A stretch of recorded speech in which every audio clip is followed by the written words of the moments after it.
A mafia boss takes his daughter to dinner, then sees a single mom and does the unbelievable.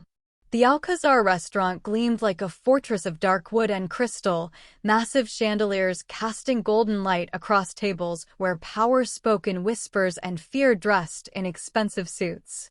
Isaro Conti, his neck and arms marked with intricate tattoos that told stories of violence and survival, entered with calculated precision. His 6-year-old daughter Morgana clung to his hand, her pink dress a jarring contrast to his all-black attire. She pressed close to his side, whispering nervously, "Papa," everyone's staring.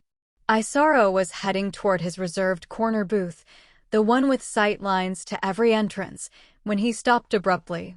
Across the softly lit dining room, bathed in the warm glow of a table lamp, sat a woman he didn't recognize, a dangerous thing in his world.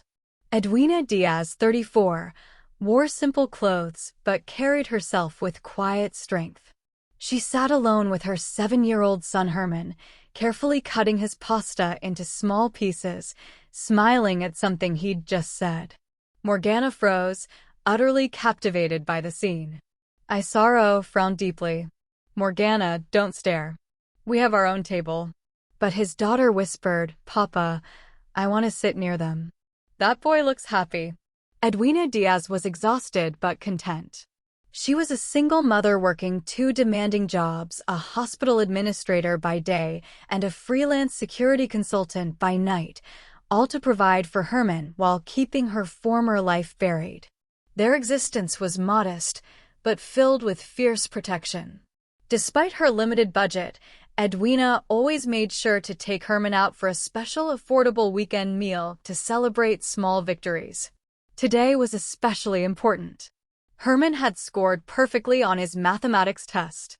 The Alcazar was far beyond their means, but Edwina had discovered a small trattoria next door that served excellent Italian food. When a flustered hostess at the trattoria mistakenly seated them at a quiet, low-profile table in the main Alcazar dining area, Edwina didn't correct the error. She feared the humiliation of being escorted out. She simply wanted Herman to enjoy the beautiful chandeliers for one evening. Herman was a gentle soul, bright, curious, and remarkably observant, always noticing details others missed. He was busy admiring the golden light fixtures, entirely unaware that the most dangerous photographed man in the city was about to walk into his life. Isaro Conti, meanwhile, had chosen this evening for a carefully orchestrated moment of normalcy, a rare attempt to show Morgana that her father was more than the monster whispered about in police reports. He had planned to take the discreet corner booth, but Morgana refused to move. "Papa, I want to sit with that boy," Morgana insisted, tugging his sleeve. "He looks like he has fun with his mama." Isaro, a man whose life revolved around control and calculated violence, was caught off guard by his daughter's raw, uncharacteristic display of emotion. She was usually as guarded as he was. He realized his own power had bought her silence, not joy. A nervous floor manager approached Isaro, recognizing him immediately, whispering urgently, "Mr. Conti, that family, they shouldn't be in this section. Perhaps I should relocate them to." Isaro looked from his daughter's pleading eyes to the manager's fearful face. His expression turned cold and absolute. "My daughter decides," he stated flatly. He walked straight to Edwina's small, inconspicuous table. Edwina looked up and her entire body tensed. She found herself face to face with Isaro Conti, the man whose photograph appeared in federal briefings she used to read. Her training kicked in instantly: assess threat, identify exits, protect the child. Isaro skipped pleasantries. His delivery was direct, almost startling. "My daughter wants to join your table. May we sit?" Herman, delighted by the prospect of a new friend, beamed. "Yes, you can sit right here, mister." Edwina, her mind racing through threat scenarios and the overwhelming presence of the tattooed man radiating controlled danger, slowly nodded. In that moment, she felt profound disorientation. He belongs to a world I escaped. Why would he approach us? The two children instantly connected. Morgana, reserved moments ago, was captivated by Herman's easy laughter and his gentle enthusiasm. They spoke about school, cartoons, and their parents' superpowers. Isaro and Edwina, two people worlds apart in methods and morality, sat in tense, loaded silence. The only thing they shared was the fierce, protective love for their children. As Edwina gently finished cutting Herman's pasta into perfect bite-sized pieces, Morgana leaned across the table, her eyes fixed on the simple act. Isaro watched Edwina's hands, strong, deliberate hands that had clearly known both care and combat. He realized that Edwina, despite her modest means, provided a fundamental present connection that his army of bodyguards and paid staff simply could not replicate. His world was one of delegation and distance. Hers was one of direct protection and touch. The contrast was devastatingly clear. Morgana asked Edwina, her voice soft with genuine longing, "Miss, can you cut mine like that too?" Edwina froze entirely. Isaro's daughter had never asked anyone outside their insulated world to perform such a simple, trusting act. She trusted this stranger instantly, recognizing pure intention beneath the simplicity. A group of well-dressed men at a nearby table, associates from a rival organization, immediately noticed the scene. The feared mafia boss sitting awkwardly with a visibly ordinary single mother. Whispers started circulating, sharp and dangerous. Is Connie going soft? Perhaps a witness he's manipulating? Direct intimidation? Isaro, who thrived on reputation and fear, tensed, ready to stand and end the dinner. But Morgana's small hand gripped his tattooed forearm. "Papa, I like her. She's kind like the heroes in my books." Herman, ever loyal, chimed in, "My mama is a hero. She can do anything. She even taught a whole building security team how to stay safe last month." Isaro found himself experiencing something foreign, a genuine, unguarded moment of respect. It was a flash of authenticity his cold world desperately lacked. Edwina, keenly aware of the growing attention and the danger it represented, quietly ordered the cheapest items on the menu, knowing she couldn't afford more. Herman, watching Morgana eat with delight, declared cheerfully, "Mama, I want the fancy dessert like Morgana gets." The waiter, recognizing Edwina's simple clothing and modest watch, looked her up and down with open contempt. He addressed her with thinly veiled mockery. "Madam, can you afford that? This is a premium establishment. We have standards for our clientele." Isaro's eyes went ice cold.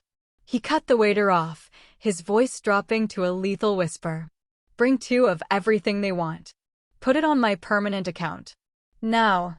The waiter recoiled, suddenly recognizing exactly who he'd just insulted, stammering an apology as he fled. A prominent society woman, Mrs. Castellano, from the nearby table couldn't contain her calculated cruelty. She spoke loudly enough for the whole restaurant to hear. "I thought the Connie family dined with respect and power, not charity cases." What a pathetic display, Isaro. Your reputation will never survive this slumming. Edwina lowered her face, already accustomed to this casual judgment. The words felt like exposure, a constant reminder of the normal life she fought to maintain. Herman, however, was outraged. He stood up on his chair, his small frame swelling with protective indignation. "My mama is better than everyone here. She protects people. You're all just mean." Morgana immediately stood beside him, joining his defense. "Miss Edwina is better than all the scary people at my papa's house. She knows how to smile for real." Isaro watched the two children standing together, a small, fierce protective wall around both their parents. It was the most genuine, passionate thing he had ever witnessed. And in that moment, as the first shadow of real danger moved near the restaurant's entrance, he realized something had fundamentally shifted. Isaro's phone vibrated twice against his chest, the pattern reserved for his inner circle only. He glanced down at the screen beneath the table's edge, his expression never changing. The message was brief, coded in the language only 5 men in his organization understood. Ciro says the old wolf is circling. Alcazar. Tonight. Rienzo. The name alone should have sent him into immediate action, but Isaro dismissed it with a mental wave. Rienzo had been making threats for 3 years, ever since the territory dispute that left the old man's nephew dead and his operation crippled. Empty posturing from a broken relic. Besides, Ciro was paranoid lately, seeing conspiracies in every shadow. Internal jealousy among his lieutenants had become exhausting, each one positioning for favor, manufacturing threats to appear indispensable. He slipped the phone back into his jacket and returned his attention to the table, where Herman was explaining to Morgana the elaborate rules of some playground game. Edwina caught his eye briefly, a flicker of concern crossing her face. She'd noticed the phone, the subtle tension in his shoulders. Observant. Too observant for a hospital administrator. Across the restaurant, a man in a server's uniform moved through the kitchen doors, but his walk was wrong, too rigid, too purposeful. His eyes swept the dining room with tactical precision before settling on Isaro's table. He reached beneath his serving apron. Isaro noticed none of it. His attention was fixed on Morgana's genuine laughter, a sound so rare in their fortified home that it felt like discovering something precious he'd forgotten existed. For the first time in years, he allowed himself to believe that perhaps this restaurant, this moment, could exist outside the violence that defined every other aspect of his life. The man's hand emerged from beneath the apron, fingers wrapped around cold metal. Edwina saw it first. Her body language shifted instantly, spine straightening, weight redistributing, eyes locking onto the threat with the trained focus of someone who'd spent years identifying danger before it fully materialized. But Isaro, the man who'd survived 2 decades in the deadliest business in the city by never letting his guard down, remained blissfully unaware. Complacency, his old mentor had once told him, kills more powerful men than bullets ever do. Tonight, he was about to learn that lesson the hardest way possible. If you believe that complacency is the first step toward failure, hit the like button, only the careless won't. The man moved with deliberate calm, weaving between tables like he belonged there. His server's uniform was perfect, pressed, clean, even the name tag looked authentic. But Edwina's trained eye caught the details that didn't align: boots instead of restaurant shoes, the bulge at his hip poorly concealed, the way his free hand stayed close to his body in a defensive stance. She didn't think. Muscle memory from another life took over. Herman, Morgana, down, now. Edwina's voice cut through the ambient chatter with absolute authority. Her hand shot out, gripping both children by their shoulders and pulling them beneath the table with shocking speed. The movement was fluid, tactical, executed with the precision of someone who'd done it 100 times in training scenarios. Isaro's instincts finally caught up. He saw Edwina's motion, followed her sight line, and his blood turned to ice. The man was 10 feet away, the weapon emerging fully now, a compact semi-automatic, suppressor already attached. Professional. This wasn't a message or intimidation. This was an execution. Conti, the man shouted, raising the gun.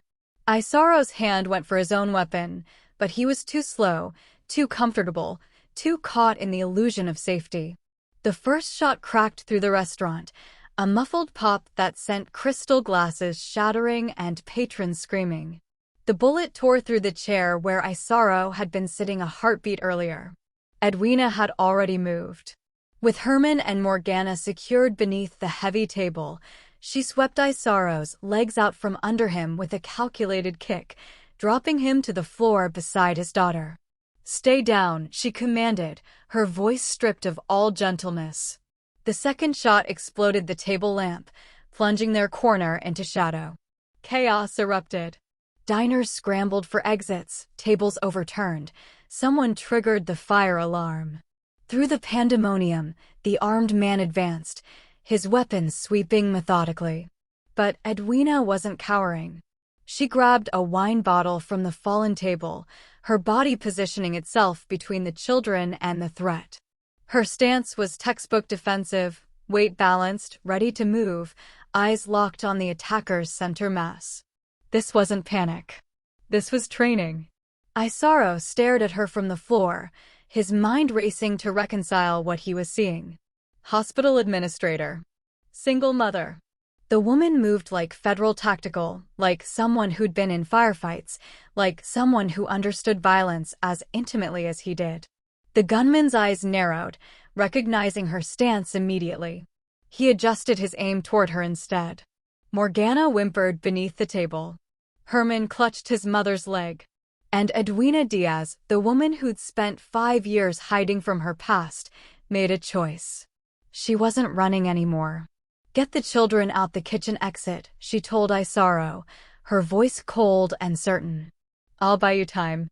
Comment, never give up if you can't stand characters who cave to fear. Only cowards skip this step. Isaro didn't argue. He recognized command when he heard it, even from a woman he'd met 20 minutes ago. He scooped Morgana into his arms while Edwina hurled the wine bottle with brutal accuracy. It struck the gunman's shoulder, disrupting his aim just long enough for the shot to go wide, embedding into mahogany paneling. Herman, stay on me. Edwina snapped, already moving in a low crouch toward the kitchen entrance. The boy obeyed without question, his small hand locked around her wrist.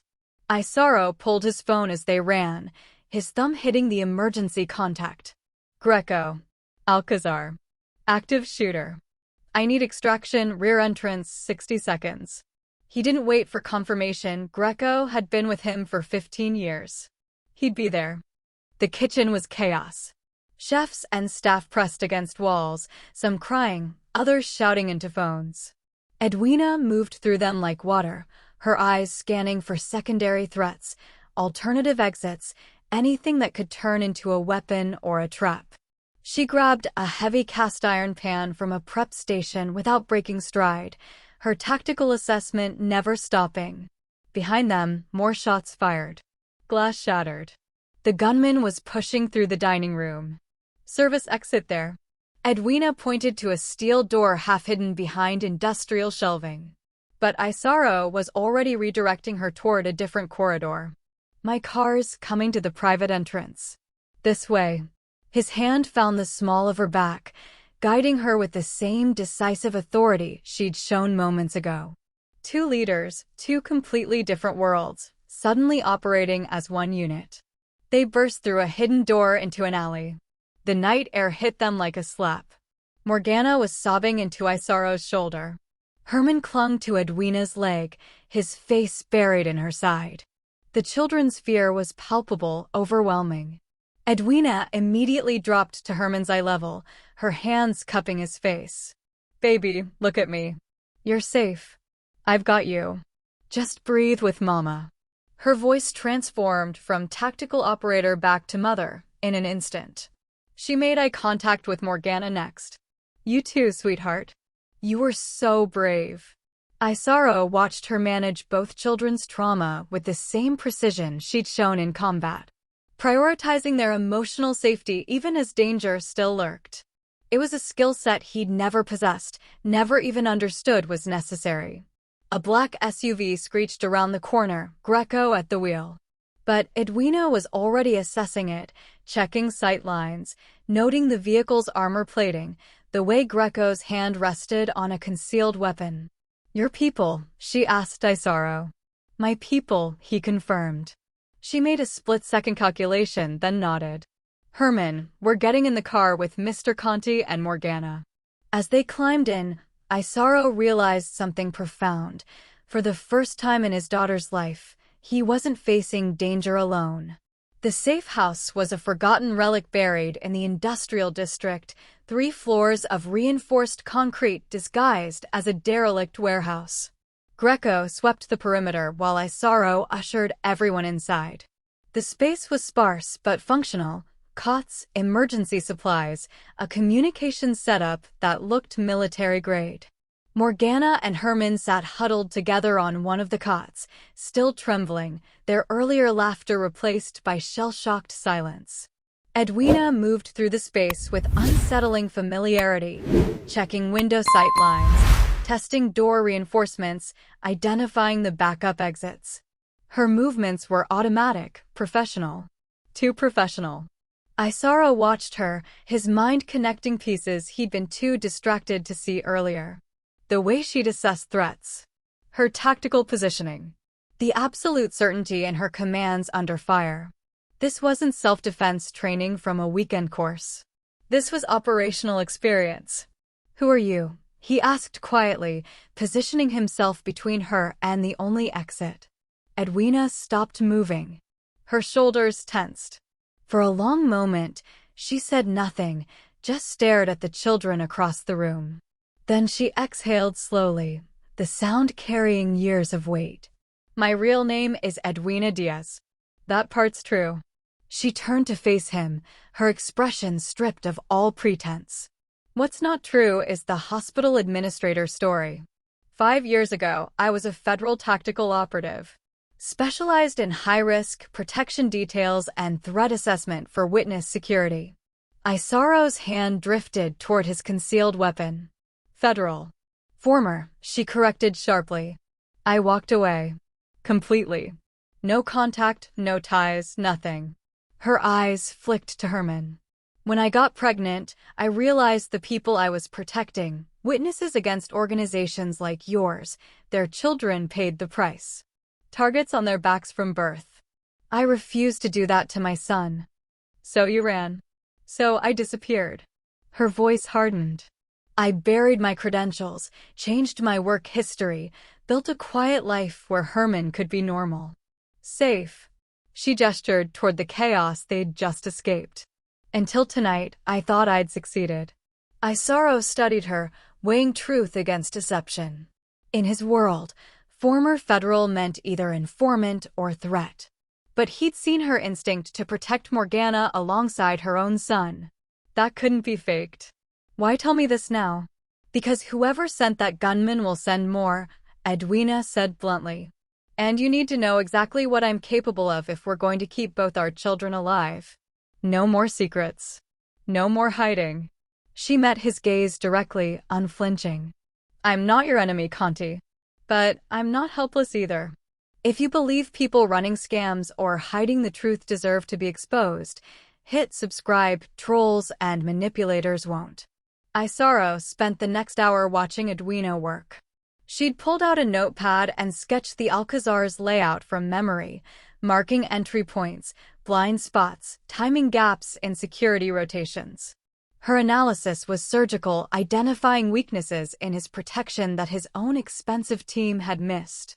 "Your bodyguards position themselves to intimidate, not to protect," she said, tapping the diagram. "They watched the room for status threats, rival families, disrespect, but ignored the kitchen staff entirely. That's how the shooter got close." Isaro felt something unfamiliar, genuine respect mixed with frustration. She was right.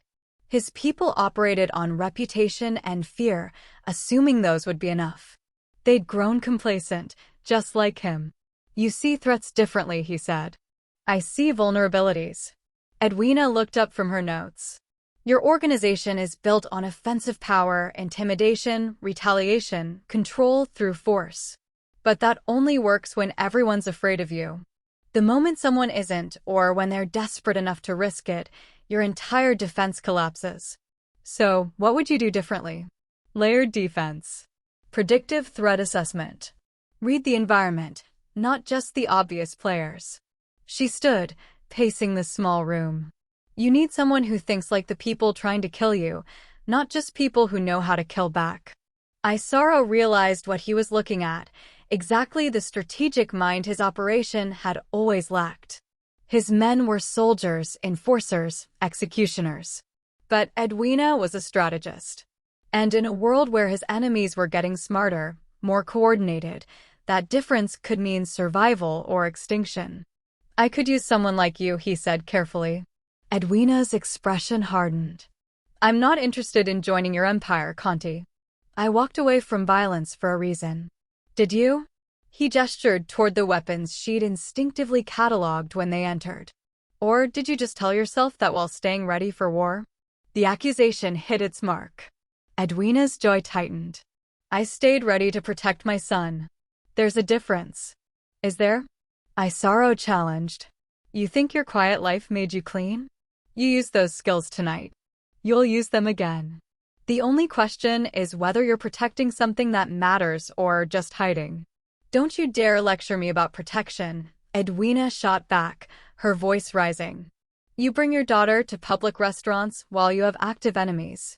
You rely on fear instead of strategy. You've built your entire life on violence and then act surprised when it follows you home. She pointed toward Morgana, sleeping fitfully on the cot. That little girl deserves a father who thinks beyond the next threat, the next betrayal, the next body. Your toxic reliance on violence is exactly why you almost got her killed tonight. The words landed like physical blows. Isaro wanted to argue, to defend decades of survival in an impossible world. But he couldn't. Because she was absolutely right. Comment, I stand against gatekeeping if you believe that skills and effort, not just titles, define a person. Only the entitled will ignore this. The silence that followed Edwina's accusation was broken by Greco entering with a laptop and a grim expression. Boss, we've got the security footage from the Alcazar. You need to see this. Isaro and Edwina crowded around the screen. The footage showed the restaurant from multiple angles, the dining room, kitchen, service corridors. Greco scrubbed through the timeline, stopping at a frame 20 minutes before the attack. There, in grainy black and white, was Ciro. Isaro's most trusted advisor, the man who'd sent the warning message, standing in the alley behind the restaurant. He was handing something to another man, cash, documents. It was impossible to tell. But the second man's face was clear enough when he turned toward the camera. Rienzo's nephew, Isaro breathed, his voice like ice. Santo Rienzo. Edwina leaned closer, her analytical mind already processing. Play it forward. Greco advanced the footage.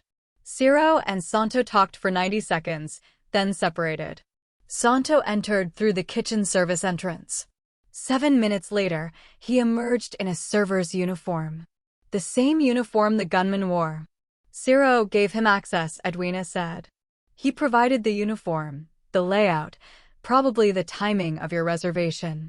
She looked at Isaro. Your advisor didn't warn you about the threat. He created it. Isaro's hands clenched into fists. Ciro had been with him for 12 years. Had stood beside him through territory wars, federal investigations, internal challenges. He'd been at Morgana's christening, for God's sake. The betrayal cut deeper than any bullet could. Why? Isaro's voice was barely controlled. I gave him everything. Position, money, respect. Edwina pulled up another window on the laptop, her fingers moving rapidly across the keyboard. Within seconds, she'd accessed financial records that should have been encrypted. Former federal training paying immediate dividends. Here, she said, pointing to a series of transactions. Ciro's been receiving payments from an offshore account for 8 months. Small amounts, untraceable routing, but the pattern's clear. She cross-referenced another database. That account has ties to Rienzo's legitimate business fronts. He's been bought, Greco growled. No, Edwina corrected. He's been turned. This isn't just money. Look at the communication metadata. She pulled up phone records.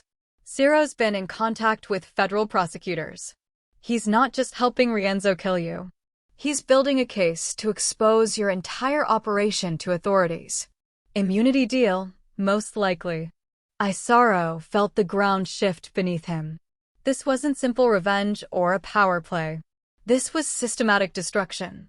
Rienzo wasn't just coming for his life. He was coming for his legacy, his organization, everything Isaro had built to secure Morgana's future. How long before they move? Isaro asked.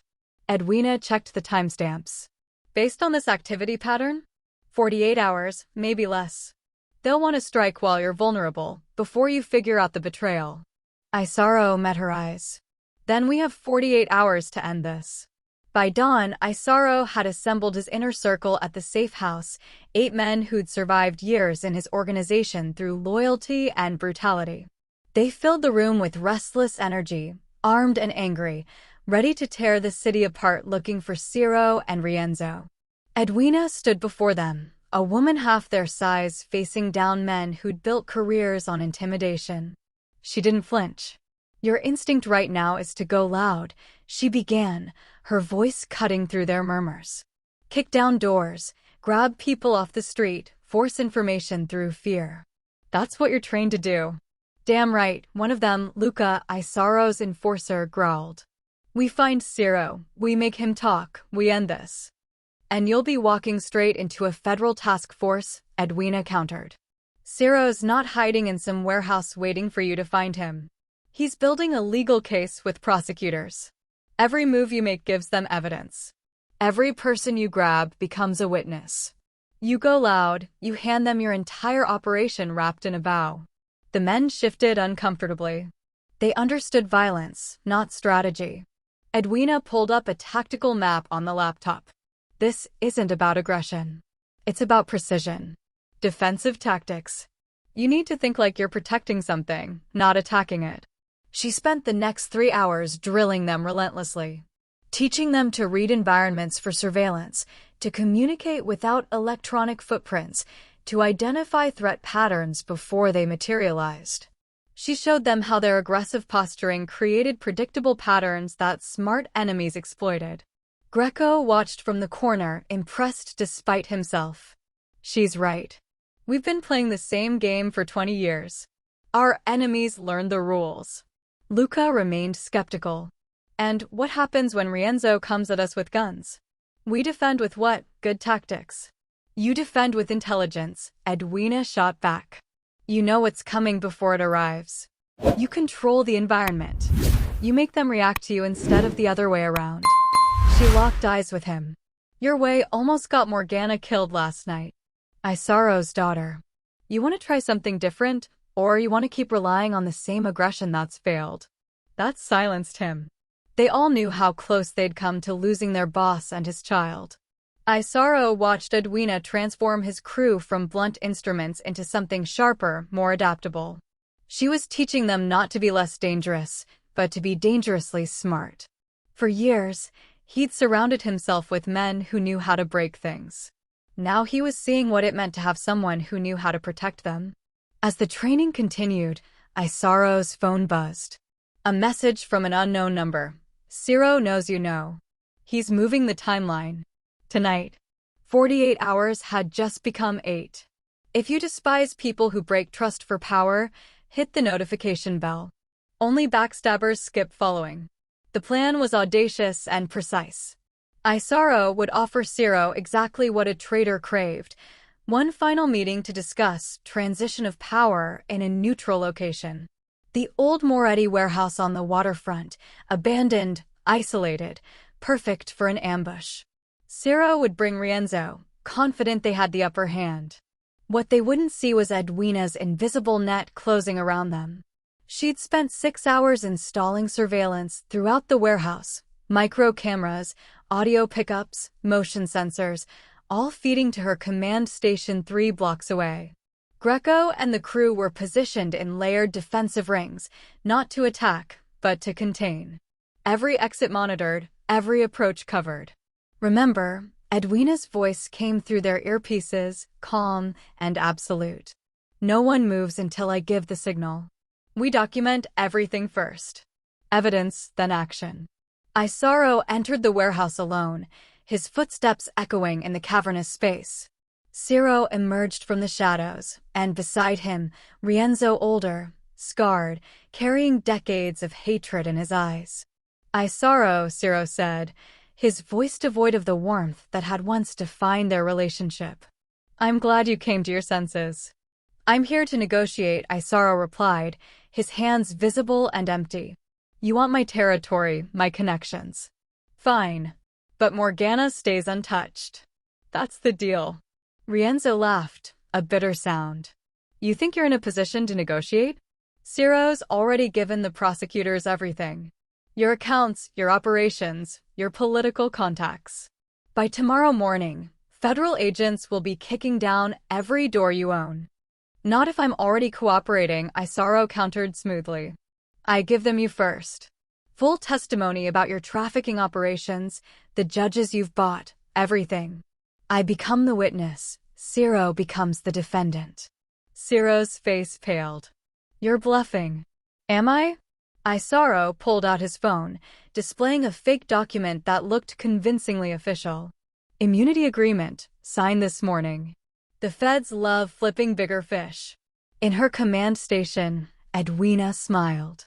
Isaro was executing perfectly, keeping them talking, drawing out their confession, getting them to reveal the full scope of their conspiracy. Every word was being recorded in crystal clarity. Rienzo's hand moved toward his weapon. You think you can outplay us? I already have, Isaro said. That's when Ciro made his mistake. Desperate to prove his value, he started listing everything, the prosecutors he'd contacted, the evidence he'd compiled, the timeline for the raids, the offshore accounts where Rienzo had been paying him.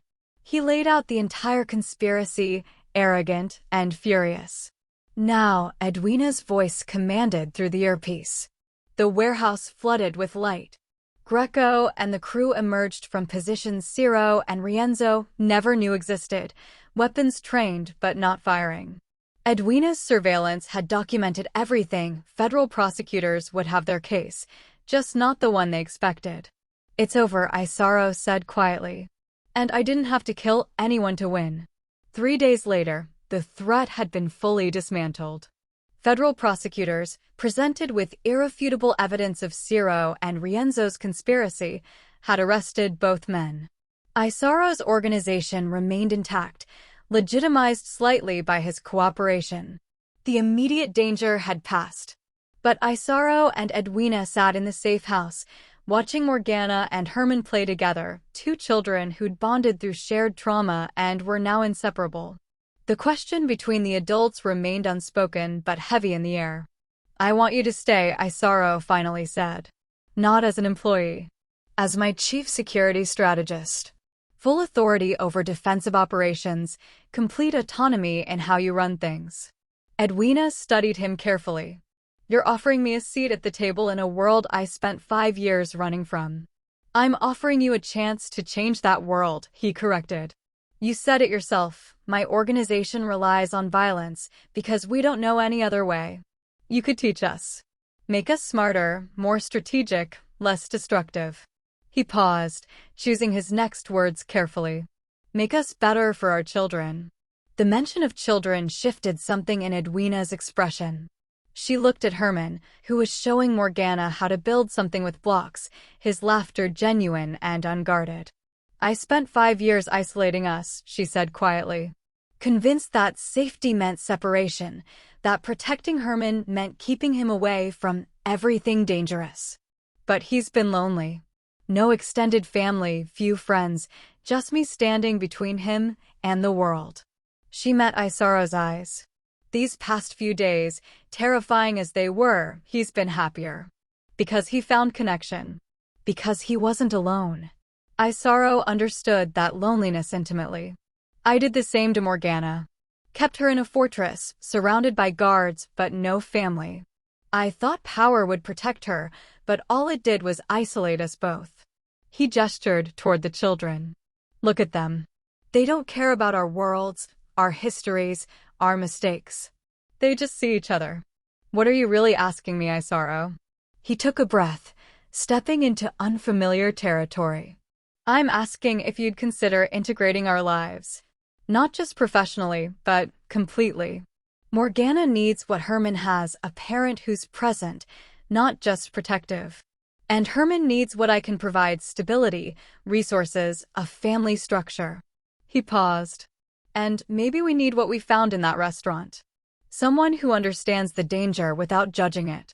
Someone who faces it alongside us. Edwina felt tears threatening. After years of running, hiding, isolating herself and Herman from anything that resembled risk, She'd found the most dangerous man in the city and discovered he was the first person who truly understood what protection meant. "I choose presence," she said finally. "For Herman. For all of us." Isaro reached across the space between them, and Edwina took his hand. An unconventional family, built from danger and necessity, choosing connection over isolation. We believe the vice of isolation destroys families. Comment, "I choose presence," if you agree. Only those who choose loneliness won't comment. Epilogue. 6 months later, the Alcazar restaurant glowed with the same golden light, but the atmosphere had shifted entirely. Isaro Conti entered with confidence, not paranoia. Edwina Diaz walked beside him, her hand resting naturally on his arm. Morgana and Herman bounded ahead, arguing playfully about which dessert to order. The staff recognized them immediately, the infamous mafia boss and the woman who'd changed everything. But this time, there were no whispers, no judgment. Only respectful nods. They sat at the same table where it all began, bathed in the soft glow of the lamp. Edwina cut both children's pasta while Isaro watched, marveling at how ordinary moments had become extraordinary. His organization had transformed under her guidance, leaner, smarter, surprisingly more legitimate. Greco now ran defensive protocols that prevented threats rather than reacting to them. "Papa, can we come here every week?" Morgana asked, tomato sauce on her chin. "Every week," Isaro promised, wiping her face gently. Herman leaned against Edwina's shoulder. "Mama, are we really a family now?" Edwina looked at Isaro, then at both children, her heart full in a way she'd never imagined possible. "Yes, baby. We really are." Outside, the city continued its dangerous dance. But inside the Alcazar, under the chandeliers that had witnessed the beginning of everything, 4 people who'd found each other in the face of violence chose something different.